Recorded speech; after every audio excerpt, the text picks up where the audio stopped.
Assalamualaikum warahmatullahi wabarakatuh. Sebelumnya izin memperkenalkan diri, saya Intan Purwanti, NPM 2231060040. Saya merupakan mahasiswi UIN dari Intan Lampung, Prodi Psikologi Islam, kelas G. Tujuan saya membuat video ini merupakan tugas akhir semester dari mata kuliah pengembangan diri dosen pengampu Ibu Afdalia MSI. Nah, di sini saya akan mengulas kembali revisi dari kelas seminar sebelumnya, kelas seminar kelompok. Di sini saya akan mengulas kembali terkait self-regulation, seni mengatur diri dan emosi. Nah, sebelumnya ada yang udah tahu nggak sih apa itu self-regulation? Self-regulation itu merupakan kemampuan untuk mengelola pikiran, emosi, dan tindakan. Nah, self-regulation ini menjadi kunci utama untuk keseimbangan hidup dan produktivitas, termasuk kesadaran diri, pengembangan emosi, dan pengambilan keputusan. Nah, kenapa sih regulation itu penting? Yang pertama itu untuk mencegah reaksi impulsif. Reaksi impulsif di sini merupakan tindakan yang secara tiba-tiba atau secara mendadak tanpa berpikir panjang. Kayak pernah nggak sih kita tuh dapat masalah, tapi kita malah panik tanpa memikirkan solusi dari masalah tersebut. Nah, itu tuh termasuk dari perilaku impulsif.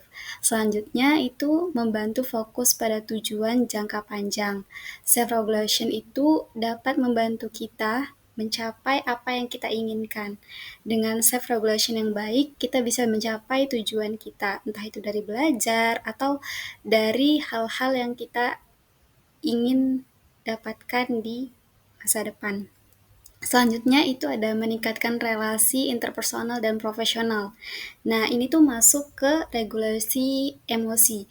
Dengan kita memiliki emosi positif yang baik, itu tuh bisa membangun hubungan interpersonal yang baik, baik itu pada keluarga, teman, dan juga saudara.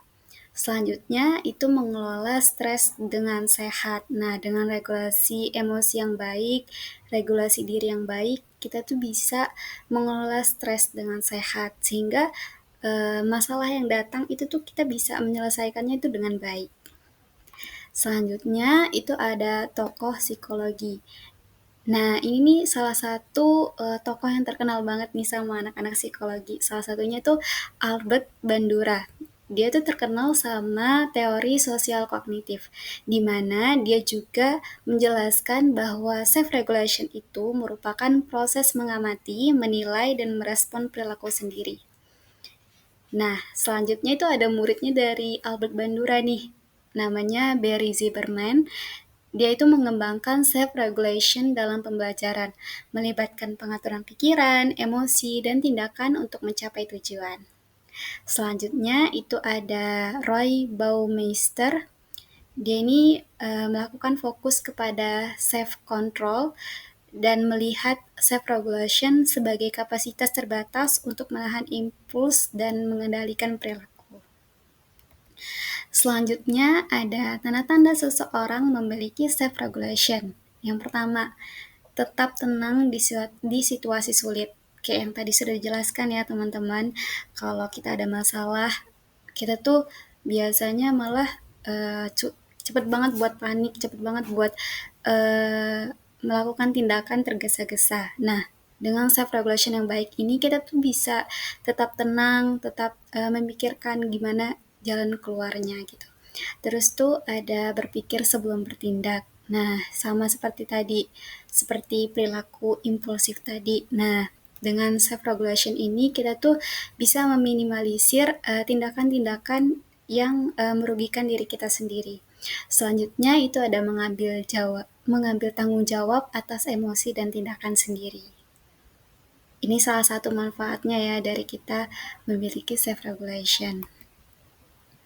Selanjutnya itu ada teknik pengembangan self regulation. Yang pertama, mindfulness atau kesadaran diri. Nah, dengan kita sadar bahwa kita itu perlu self regulation, itu tuh bisa menolong kita atau membantu kita ketika kita memiliki masalah ataupun kita dalam keadaan sulit. Nih, yang kedua salah satunya itu adalah dengan jurnal emosi, menuliskan perasaan dan pemicunya. Nah, kita tuh bisa ngembangin self regulation ini dengan mencoba menuliskan perasaan kita satu hari aja. Kayak contohnya kita tuh merasakan emosi entah itu positif, entah itu senang, sedih maupun perasaan emosi yang mungkin kita tuh nggak bisa ngejelasin sama orang lain. Tapi dengan kita menulis jurnal itu tuh bisa juga sebagai uh, cara kita menyalurkan emosi kita gitu. Nah, terus ada juga teknik pernapasan dan relaksasi.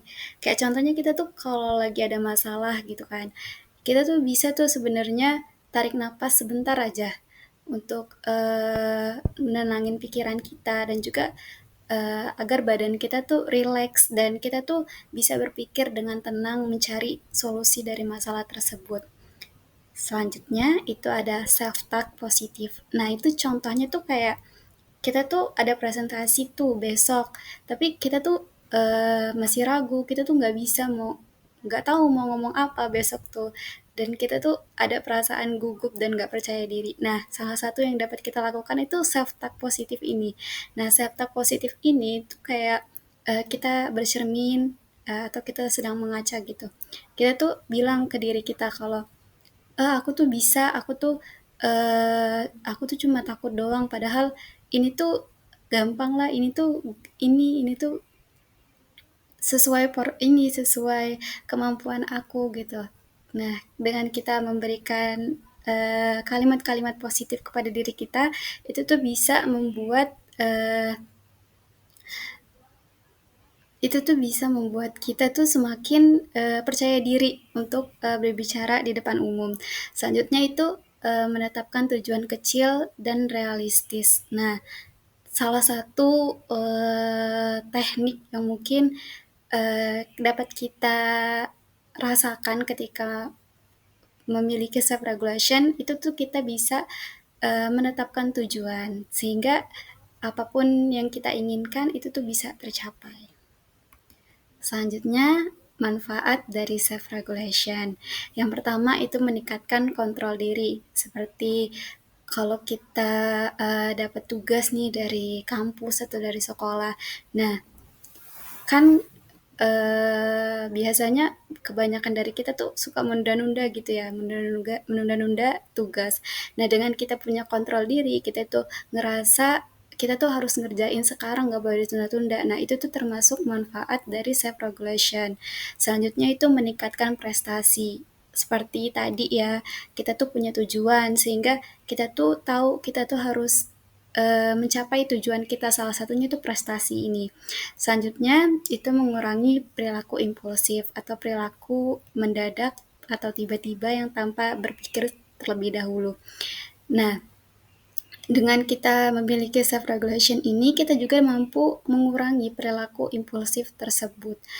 Selanjutnya itu meningkatkan hubungan sosial, sama seperti tadi, itu meningkatkan hubungan interpersonal. Ketika kita memiliki regulasi emosi yang baik, itu tuh kita juga dapat membangun hubungan dengan orang lain. Nah, terakhir nih kesimpulan dan refleksi. Jadi bisa kita simpulkan bahwa self regulation itu merupakan skill yang bisa dilatih teman-teman.